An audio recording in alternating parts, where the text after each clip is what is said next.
Here with Rockies first rounder Benny Montgomery, who I have to start with. We're here for an eBay Onyx event. You're signing cards. The first thing I got to ask you is, did you do any special inscriptions again? I did. While I was on the interview, we had a couple requests, so I was able to do a couple. It's been a while since I've done some doodling on baseball cards, but it came back today. So for those who may not know, Benny, this was your first Bowman, right? Where Yes. it was you.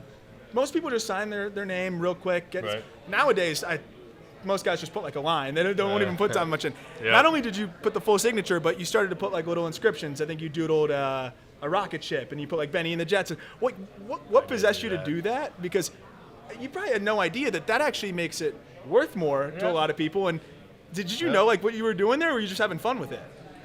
You see, the story isn't as interesting as people think. They're like, well, what brought you to do that? Like, what was your reasoning behind that? And I just go, man, I had like thousands of baseball cards to sign.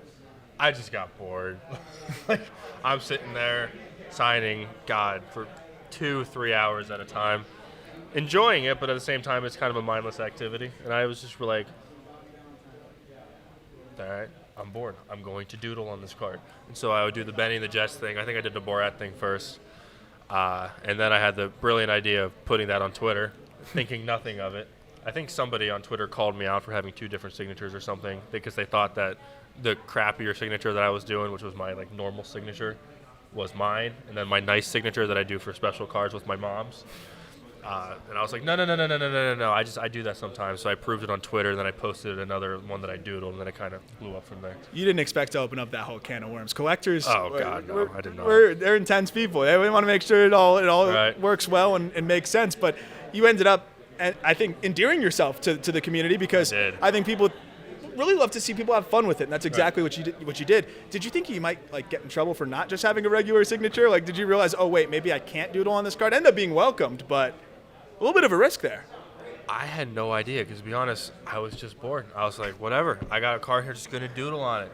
I didn't think anything of it, I was like, I just did this. Maybe somebody on Twitter will think it's funny, but then the whole hobby thought it was really cool, and I thought it was really cool too.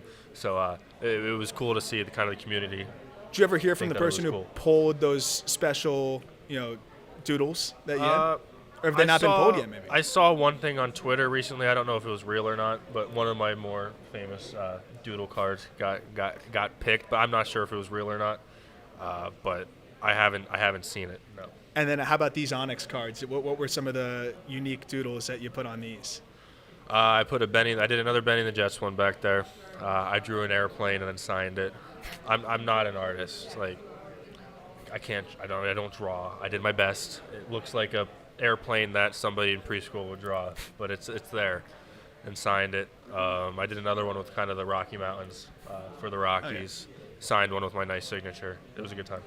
You're not an artist, but you're a baseball player, That and a pretty true. darn good one. That and is true. You had a taste of the Arizona Fall League this past year. What was that like for you? Because it's a cool environment where, it seems like it's a little bit looser. You can work on things, but also it's a little bit harder, I feel like, because it's like you're facing an all-star team every day. You don't have the same amount of knowledge maybe on each of these pitchers, maybe guys you haven't seen before. So you're kind of working on something while also facing guys who are working on something that you haven't seen a lot of. So what was that experience like for you, and did you feel like you got what you wanted out of the Arizona Fall League? 100%. The Fall League was a really, really good 6 weeks for me because I got to work on things, kind of fine-tune some things. I had a ton of success. Got to meet new people, really got a taste of better competition than what I'm used to day in, day out. And I was able to capitalize on it and have a good fall league. So like you said, it was really important to me to kind of get there. And like you said, it was a little bit more of a relaxed environment, but at the same time, you're playing the best guys, in the world at our age. So it was tough, but I did well. I have a lot of confidence coming into the year, coming off of that. And that seems to be like where it can really serve a purpose too, right? Is building some momentum going into the next season, because it's crazy how quick it comes back around. And now here you are in spring training. What are some of the things that you're hoping to carry over from there in terms of like more into the nitty-gritty baseball side of it? Like, is it approach-oriented, some swing mechanics things? Like, what did you kind of pick up there with that success? And then what are you hoping to kind of carry and reinforce as you go into the season? Right. I think a lot of it comes from an offensive standpoint. trying to elevate the ball more, hit the ball, hard, elevated more often, which I did a good job of in the fall league, I thought. Some base running stuff, stealing more often, getting better routes and balls in the outfield. I mean, no matter who you are, there's always something you can do better, and you just kind of have to keep that going into the season. And I did some very good things in fall league that I want to continue. Like I said, keeping the ball hard in the air, taking better routes, and just being the best player I can be. Do you feel like being so physically gifted in some ways, like before you get to pro ball, almost works against you because so many things came so easy to you? Yes. And then, can you explain that a little bit further, just for those who may not understand? Like, yes, it's those tools still translate, and we see it all the time when we watch you play, but also the game gets faster and faster and faster, and the nuance becomes important. Like you said yes very quickly. Like, what were some of the ways that really resonated and started to hit with you? I think because I was always a good athlete, so I could get away with things that I feel like maybe other people couldn't. Like I could do some things mechanically, do that when I was facing high school pitching. It didn't matter at all. I could just get out there, play, and I would be fine. But once you get to pro ball, I mean, they figure you out pretty quickly, and it makes it harder. So you got to fine tune some things. Of course, I would never trade my athleticism away for anything. I think it's an important part of my game, but it definitely allowed you to do some things the wrong way and still have success when it didn't matter as much. So I guess definitely trying to train some things, make some things new.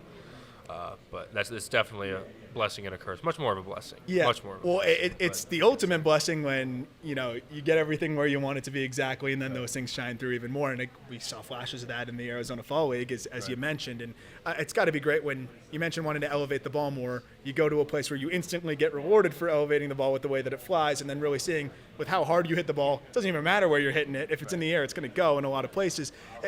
What has been maybe the most surprising thing to you in terms of, wow, I didn't realize I could do that? Is it the speed? Is it the power? Like, is it the arm strength? I don't think people realize, and you're not just going to sit here and toot your own horn, but you mentioned you're a good athlete.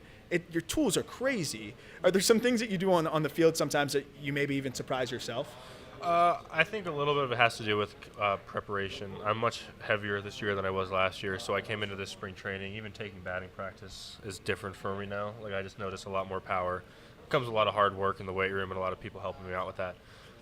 But I've noticed my power has definitely gone up. It's always been pretty good. I've always been able to hit the ball pretty well. But this spring training, I've noticed a lot more exit velo, a lot more carry, a lot more, stuff that's going to translate to some power numbers this year. So that's been really good. I feel like that sets me apart from other people too, is my power potential that I haven't been getting to as well as I would like to. But this year I hope to, like I said, elevate some balls and barrel them, and they'll go. Especially when you get to the big league team, when you get to the big league side of things, like when you're out there at Coors, you're going to definitely be rewarded for elevating. Yes, you will be. It's going to be get fun the ball to see. In the air and it will go. It's going to be fun to see how far you can hit balls out there. So I'm looking forward to that. But two more for you. This one is more on the collector side. All right. If you could collect the rookie card of one active big leaguer right now, who would it be and why? That's a tough one.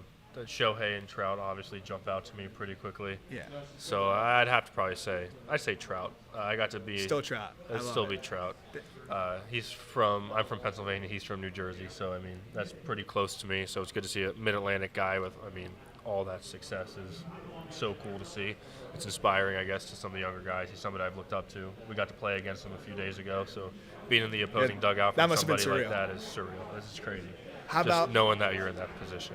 How about one guy in your org, at least? In my org? Yeah, one other, Bowman card of someone in your org. I'd have to say Sterling Thompson. That's been my roommate, my best friend there, so I'd have to take his. He can swing it pretty well. He's a heck of a player, so he's one of, if not the best hitter I've ever played with or seen.